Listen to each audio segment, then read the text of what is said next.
गीते बंधू गेले कुठे? भाजपचे बंडखोर गणेश गीते, गोकुळ गीतेंचा शोध सुरू आहे. बंडखोरी शमवण्यासाठी सामंत आता नाशिकमध्ये तळ ठोकून आहेत. सामंत नाशिकमध्ये तर गीते बंधू नाशकातून गायब.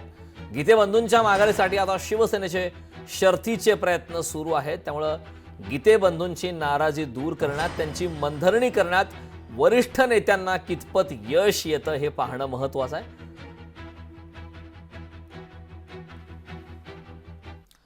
आता एक धक्कादायक बातमी. तरुणीवर प्रियकरासह चौघांकडून अत्याचार करण्यात आलाय. अश्लील व्हिडिओ व्हायरल करण्याची धमकी देत अत्याचार करण्यात आलाय.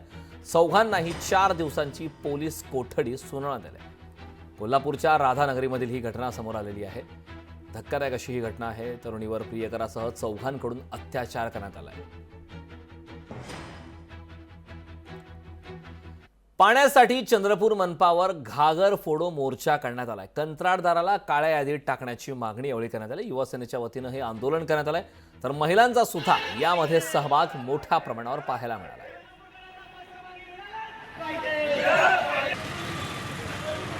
मागील 6 ते 8 महिन्यापासून आम्ही सतत पाठपुरावा महानगरपालिकेला अमृत जल योजना अमृत जल योजना 2च्या विरोधामध्ये सतत पाठपुरावा करत आलो, पत्रव्यवहार करत आलेलो आहोत.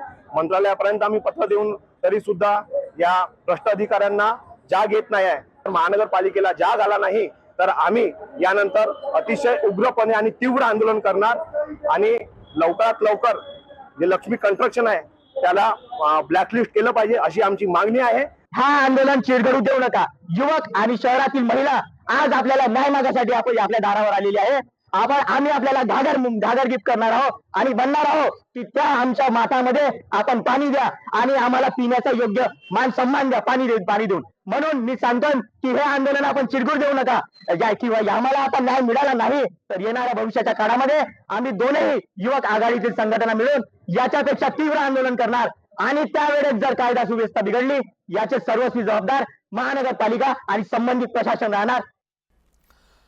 आंबेगाव तालुक्यात मान्सून पूर्व वादळाचा तडाखा बसलाय. पावसामुळे शेती घरांचं मोठं नुकसान झालंय. शेतकऱ्यांसमोर आता नव्या संकटाचं आव्हान उभं राहिलंय. महत्वाची अपडेट आहे. आंबेगाव तालुक्यात मान्सून पूर्व वादळाचा तडाखा पाहायला मिळालाय.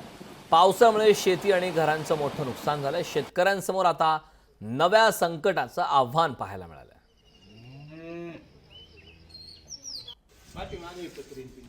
आंबेगाव तालुक्याच्या खडकी, चांडवली, पिंपळगाव परिसरामध्ये मोठ्या प्रमाणात वादळी वारे आणि पाऊस झाल्यामुळं शेतकऱ्यांचं खूप मोठ्या प्रमाणात नुकसान झालं आहे.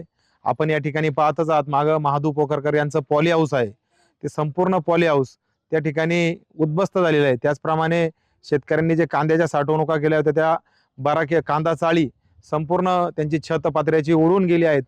आता भरपूर नुकसान झालेले आहे.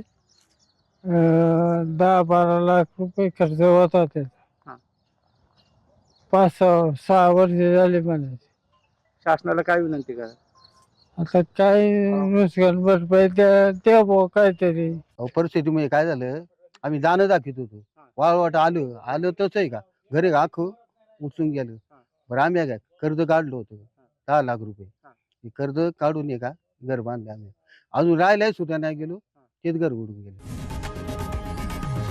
लोकशाही मराठी ऐका, पहा, जागरूक रहा.